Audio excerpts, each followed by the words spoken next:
హైదరాబాద్ లోని premium properties develop చేస్తున్న మన రాధే గ్రూప్ ఇప్పుడు సియాటిల్ కు వచ్చింది. ఈ నెంబర్లకు సంప్రదించండి. నమస్తే, నేను Keshav. Welcome to Suman TV. America ఆంక్షలు, సుంకాల యుద్ధం నేపథ్యంలో ప్రపంచంలో న్యూ వరల్డ్ ఆర్డర్ డెవలప్ కాబోతుందా? రష్యా, చైనా, ఇండియా ఒకవైపు నిలబడబోతున్నాయా? అలానే రష్యా, ఇండియా మైత్రి ప్రపంచ దేశాలపైన ఎలాంటి ప్రభావం చూపించే అవకాశం ఉంది? ఈ అంశాన్ని విశ్లేషించేటువంటి ప్రయత్నం చేద్దాం. మనతో పాటు లైవ్లో జాయిన్ అయ్యారు వినోద్ గారు, ఎక్స్ ఐఎఫ్ఎస్ ఆఫీసర్, అలానే ఇండియన్ అంబాసిడర్గా అనేక దేశాల్లో పనిచేసినటువంటి వ్యక్తి. వినోద్ గారు నమస్తే అండి. నమస్కారం కేశవ్ గారు. సార్, ఈ రష్యా, ఇండియా, చైనా ఇది చెప్పుకోవడానికి కూడా ఈ కాంబినేషన్ డిఫరెంట్గా ఉంది. అంటే చైనా, రష్యా అంటే ఫ్రెండ్షిప్ ఎప్పటి నుంచి తెలుసు, అలానే ఇండియా, రష్యాకు కూడా మంచి ఫ్రెండ్షిప్ బాండింగ్ ఉండేది. గత కొంతకాలం నుంచి ఏంటంటే మనం ఎక్కువ అమెరికా వైపు మరలుతున్నాం అనే సంకేతాలు కనబడేవి. ఇప్పుడు మళ్ళీ ఈ పాత మిత్రులు బలమైన స్నేహితులుగా మారారు అనే సంకేతం ఇస్తున్నారు వ్లాదిమిర్ పుతిన్ ఇచ్చినటువంటి స్టేట్మెంట్స్ ప్రకారం చూస్తే. సో ఏం జరగబోతుంది? ఏమైనా న్యూ వరల్డ్ ఆర్డర్ ఫామ్ అవుతుందా? కేశవ్ గారు, ముందుగా మీకు, తర్వాత మన ప్రేక్షకులకు నమస్కారం. ట్రంప్ వచ్చిన తర్వాత వరల్డ్ అఫైర్స్ లో చాలా వరకు అతలం కుతలం అయిపోయి, అంటే మంచి చేంజెస్ అని అనలేం కానీ లాట్ ఆఫ్ చేంజెస్ అపియర్ అవుతున్నాయి. ఇంకా కూడా అపియర్ అవుతాయి, ఎందుకంటే ఇప్పుడు 1 year కూడా కాలేదు కదా. సో మొన్న రాగానే ఎగ్జిక్యూటివ్ ఆర్డర్స్ పటా ఇష్యూ చేస్తూనే ఉన్నాడు. అయితే ట్రంప్ అప్పుడే వార్నింగ్ ఇచ్చేసాడు. ఏది ఎలక్షన్ ఫైనల్ స్టేజ్ లో కూడా వార్నింగ్ ఇచ్చాడు. ఏంటంటే ఈ బ్రిక్ దేశాలు డాలర్ కి అగెనిస్ట్ గా, అంటే డీడాలరైజేషన్ అనేది ఏదో ఆలోచిస్తున్నట్టున్నారు. వాళ్ళ మీద మాత్రం నేను పవర్లోకి వచ్చేస్తే 100% సుంకాలు వేసేసి వాళ్ళ ఎకానమీస్ దెబ్బ కొడతాను, అది చేస్తాను, ఇది చేస్తాను అన్నాడు.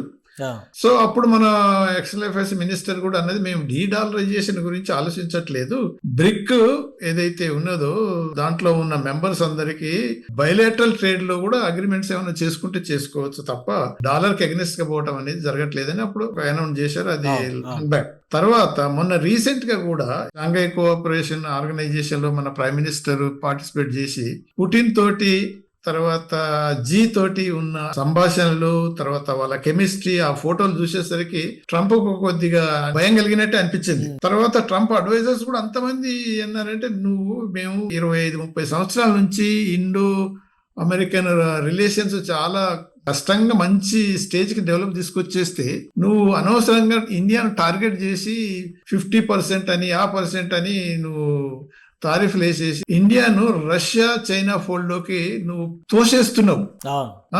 అది లాంగ్ టర్మ్ లో మనకు అమెరికాకు చాలా నష్టం జరుగుతుంది, అది చేయకూడదని అడ్వైజ్ చేసినా గానీ ఒకళ్ళిద్దరు ఆ మగ, అంటే మేక్ అమెరికా గ్రేట్ అగైన్ అన్న కొంతమంది జనాలు ఉన్నారు ఆ ట్రంప్ కాకస్ లో.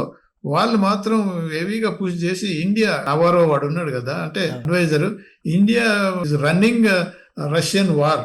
తర్వాత ఇంకా దిగజారిపోయిన మాటలు ఏంటంటే, ఇండియాలో ఉన్న అందరి ప్రజల కంటే బ్రాహ్మణులు అధికంగా లాభపడుతున్నారు ఈ రష్యన్ ఆయిల్ కొనటం వల్ల, ఈ రష్యన్ వార్ జరగటం వల్ల అనేది ఇంకా చాలా డీప్ గా పోయాడు. అంటే ఆ లెవెల్ కు పోయిండు. కాబట్టి ఇప్పుడు అంటే అది ఎందుకు జరిగింది? ఇప్పుడు రష్యన్ ఆయిల్ మాక్సిమం ఇంపోర్ట్ చేసుకునేది చైనా, తర్వాత టర్కీ ఇంపోర్ట్ చేసుకుంటుంది, యూరోప్ కూడా గ్యాస్, మిగతా పెట్రోలియం ప్రొడక్ట్స్ కూడా చేసుకుంటుంది, ఈవెన్ అమెరికా కూడా ట్రేడ్ చేస్తున్నది కెమికల్స్ తోటి. యురేనియం రిజర్వ్స్ రష్యా నుంచి ఎక్స్పోర్ట్ అవుతున్నాయని పుతిన్ కూడా అనౌన్స్ చేశారు. అమెరికాకి యురేనియం రిజర్వ్స్ మేమే సప్లై చేస్తున్నాం ఇప్పటికే అని చెప్తున్నారు.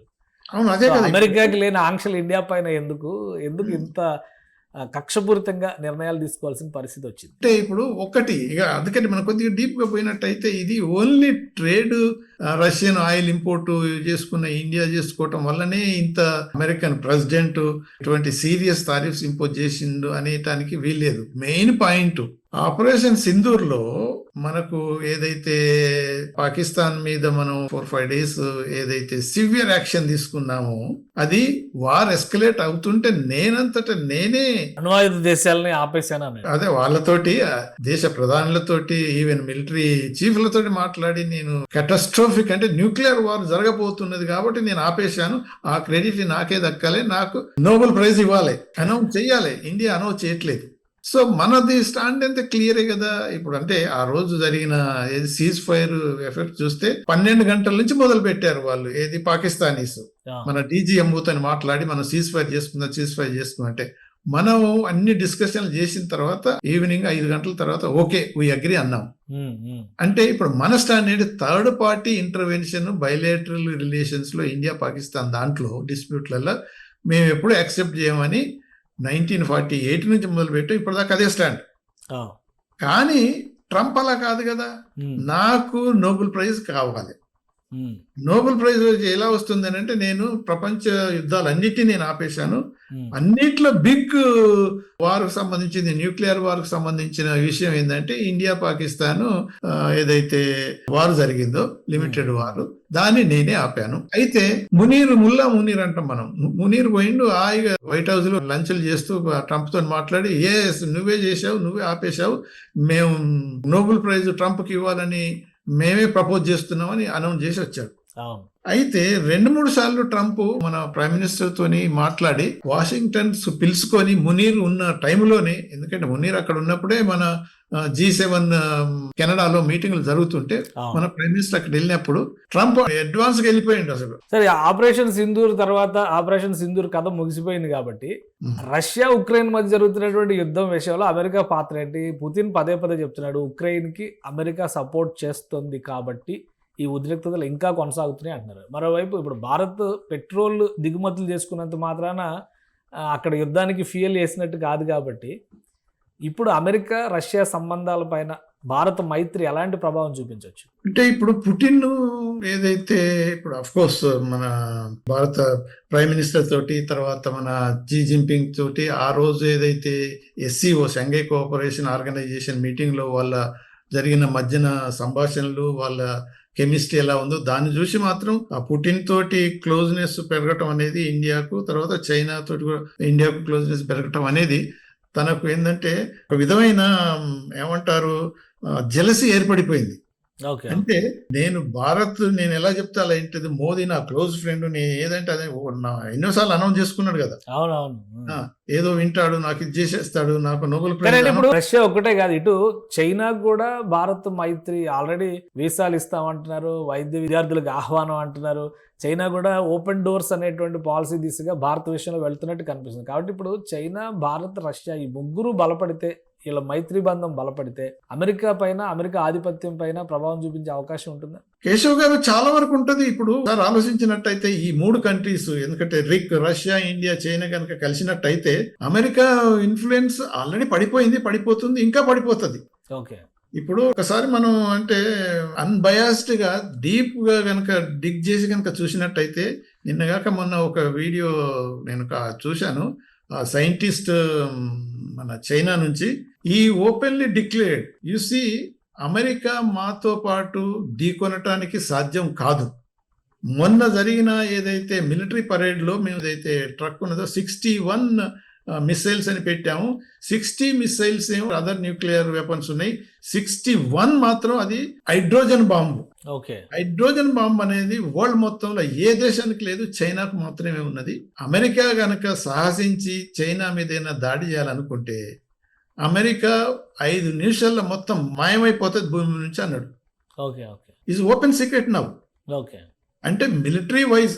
అంతేకాకుండా ఒక 2 రోజుల ముందు 2 నెలల ముందు ఏదైతే తారీఫ్ 140% తారీఫ్ నేను వేసేస్తున్నాను చైనా మీద అన్నప్పుడు జీ జిన్పింగ్ కూడా అన్నాడు, అమెరికా చైనాను అంత ఈజీగా తీసుకొని కొట్టేయొద్దు, we're ready for any war, military war, economic war, any war, come let us fight అన్నాడు ఓపెన్ గా. దెబ్బకు మళ్ళీ మూత్రం పడిపోయి ఏం చేసాడు, మళ్ళీ 39% అనేది తీసుకొచ్చి పెట్టేసాడు. మళ్ళీ ఇప్పుడు కూడా చైనా పట్ల ఉన్న ఆ భయం భారత్ పట్ల ఉందంటారా? లేదు, భారత్ని ఏం చేసినా చేయగలను అనే ఒక ధోరణికి వచ్చేసింది. ఎందుకు వచ్చింది అని అంటే కొంతవరకు అఫ్ కోర్స్ మనకున్న మైత్రితోటి మనం యాక్సెప్ట్ చేస్తాం కదా, ఏదైనా పర్వాలేదని అడ్జస్ట్ అయిపోయే టైప్లో ఉంటాము. అదే కాకుండా కూడా కానీ ఇప్పుడు కూడా ఉందా చైనా అంటే పాకిస్తాన్తో ప్రేమ చూపిస్తూ ఇండియా పైన విషయం కక్కుతా అంటే భారత నాయకత్వం ఒప్పుకునేటువంటి స్థితిలో ఉందా ఇప్పుడు? ఒప్పుకోకపోయినా నువ్వేం చేయలేవు అంటున్నాడు. ఇప్పుడు ఎలా ఉంది అని అంటే, ఇప్పుడు చైనా కంపేర్ చేస్తే వాడైతే తారీఫ్స్ అన్నాడో, రేర్ ఎర్త్ మెటల్స్ అన్ని ఎక్స్పోర్ట్ స్టాప్ అన్నాడు చైనా. అది very essential for America controlling.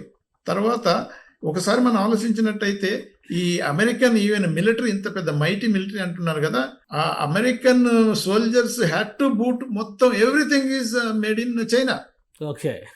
అటువంటి పరిస్థితుల్లో China can twist their hand, కానీ మనం ఇండియా చేయలేకపోతుంది. ఓకే. ఓకే. ఓకే, ఇండియా ఎందుకు చేయలేకపోతుంది అంటే, అఫ్ కోర్స్ మన వాళ్ళు ఇంతమంది సైంటిస్టులు, ఇంత ఐటీలు, అడ్వాన్స్డ్ టెక్నాలజీస్ అన్ని డెవలప్ చేస్తున్నారు అమెరికాలో, కానీ మనం వాళ్ళని ట్విస్ట్ చేయలేకపోతే వాడే మనం ట్విస్ట్ చేస్తున్నాడు. ఎందుకంటే H1 వీసా అనేది 71% H1 వీసా మన వాళ్ళకి ఉంటుంది, మనకి ఎఫెక్ట్ అవుతుంది అని తెలుసు. అయినా కానీ దాని మీద $1,00,000 ఫైన్ వేయటం, తర్వాత వాళ్ళు వీసాలు ఇవ్వకపోవటం, అంటే హీఈస్ టార్గెటింగ్ ఇండియా. ఒకటే ఒక రీజన్, మన ప్రైమ్ మినిస్టర్ ట్రంప్ కు నోబెల్ ప్రైజ్ ఇవ్వాలని మనం అనౌన్స్ చేయలేదు. ఓకే. సీజ్ ఫైర్ మొత్తం ఇష్యూ అంతా అక్కడే ఉందంటారా? అక్కడే ఉన్నది. ఓపెన్ గా అంటున్నారు వాళ్ళు, అమెరికన్ ఈవెన్ ఇది ప్రీవియస్ NSAలు, previous foreign ministers, foreign secretaries, various business people, magnets అందరూ అంటున్నారు, because of Trump Nobel prize phobia పెట్టుకొని ఓకే. అది అనౌన్స్ చేయలేదు మోదీ, ఇండియా అనౌన్స్ చేయలేదు కాబట్టి వాడు మునీర్ పుతిన్ ఓపెన్ గా ఇండియాని సపోర్ట్ చేసిన విధానం చూసిన తర్వాత కూడా ట్రంప్ ఇంకా ఇండియా పైన అలాగే ఒంటికాలమే లేచేటువంటి పరిస్థితి ఉందా? కొంతవరకు ఇప్పుడు చూపిస్తున్నారు, కానీ ఈ హ్యాస్ టు కమ్ డౌన్. ఇప్పుడు మనం ఇండియా విల్ నాట్ బో డౌన్, అదేం జరిగే పరిస్థితి లేదు. ఇప్పుడు ఇక పుటిన్ అనౌన్స్ చేశాడు కదా ఈ విజిట్ వస్తున్నప్పుడు, పుటిన్ కూడా అంటున్నాడు ఏంటంటే, ఓకే మనం ఇప్పుడు బయలాటరల్ ట్రేడ్ చూస్తే number 1 is the America for trade relations లో. దాంట్లో మనం 120+ బిలియన్స్ ట్రేడ్ జరిగితే రష్యా తోటి ఆఫ్ అంతే 68 బిలియన్స్ అయింది లాస్ట్ ఇయర్. అయితే ఇప్పుడు పుటిన్ మళ్ళా అంటూనే ఉన్నాడు, మన ప్రైమ్ మినిస్టర్, మన ఇండియా కూడా అంటూనే ఉంది, మనం we have to increase up to 100 billion with in 3-4 years అని, అంటే అట్లీస్ట్ 30 లోపల మనం చేసుకోవాలని. అది పాసిబుల్ నవ్వు.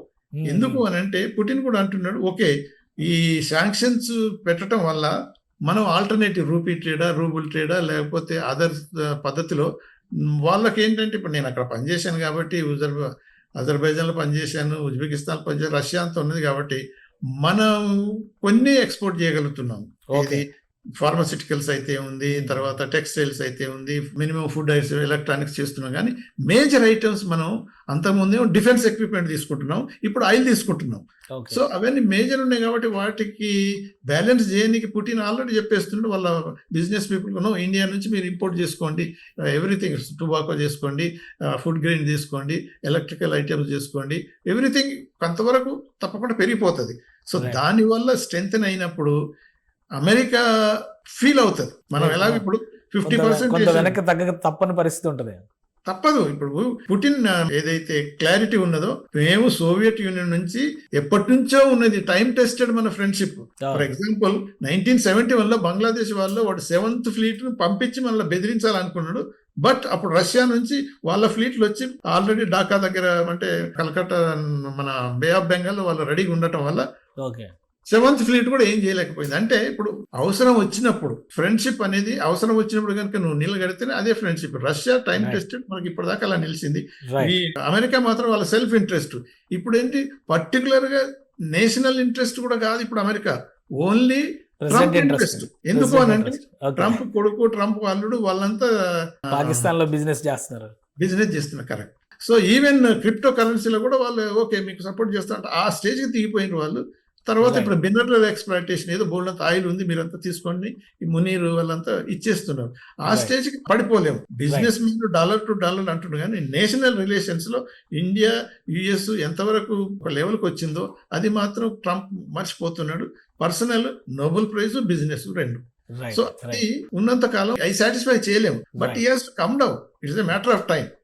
Right sir, thank you sir విశ్లేషణ అందించినందుకు. ఇది భారత్ రష్యా మధ్య బలపడుతున్నటువంటి బంధం ఖచ్చితంగా అమెరికా దూకుడికి కళ్ళెం వేస్తుందని చెప్పి వినోద్ గారు విశ్లేషిస్తున్నారు. ఇక రష్యా, ఇండియా, చైనా రిక్ పేరుతో కొత్తగా కూటమి రూపంలో ఫామ్ అయితే కనుక అమెరికాకి అంతర్జాతీయంగా మరిన్ని ఇబ్బందులు తప్పవు, డాలర్ బలహీనపడేటువంటి పరిస్థితి కూడా వస్తుందని విశ్లేషిస్తున్నారు. ఇది స్పెషల్ డిస్కషన్. Keep watching.